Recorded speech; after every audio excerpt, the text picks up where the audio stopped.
सोनम वांगचुक की गिरफ्तारी को 1 महीना पूरा हो गया। पर्यावरण एक्टिविस्ट सोनम वांगचुक एनएसए के तहत जोधपुर सेंट्रल जेल में बंद है।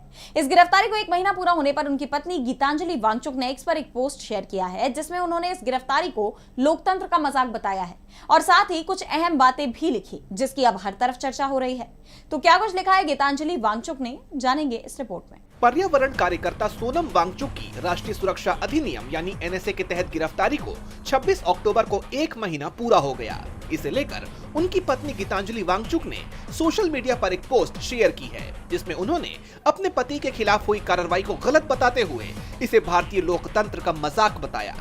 गीतांजलि ने पोस्ट में लिखा कि वो 24 सितंबर को सलाहकार बोर्ड के सामने सोनम वांगचुक की पेशी के दौरान उनके साथ थी। उन्होंने लिखा, 24 सितंबर को मैं सोनम वांगचुक के साथ एडवाइजरी बोर्ड की बैठक में गई।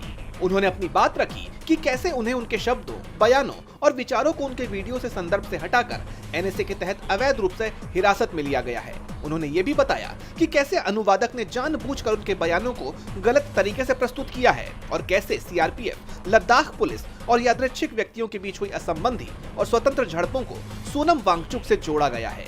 ये न्याय का मजाक और भारतीय लोकतंत्र का उपहास है। गीतांजलि ने आगे लिखा कि इन सब के बावजूद सोनम वांगचुक अडिग बने हुए हैं और सभी को ये बताते हैं कि इंसाफ के घर देर है पर अंधेर नहीं। जैसा कि आप जानते हैं कि वांगचुक की पत्नी ने यह भी आरोप लगाया था कि सरकार उनकी जासूसी करवा रही है और वो जहां कहीं भी जाती हैं तो एक गाड़ी उनका पीछा करती है।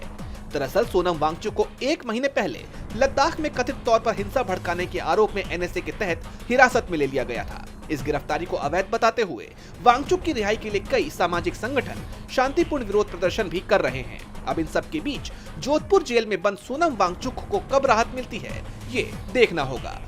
डीबी लाइव की रिपोर्ट।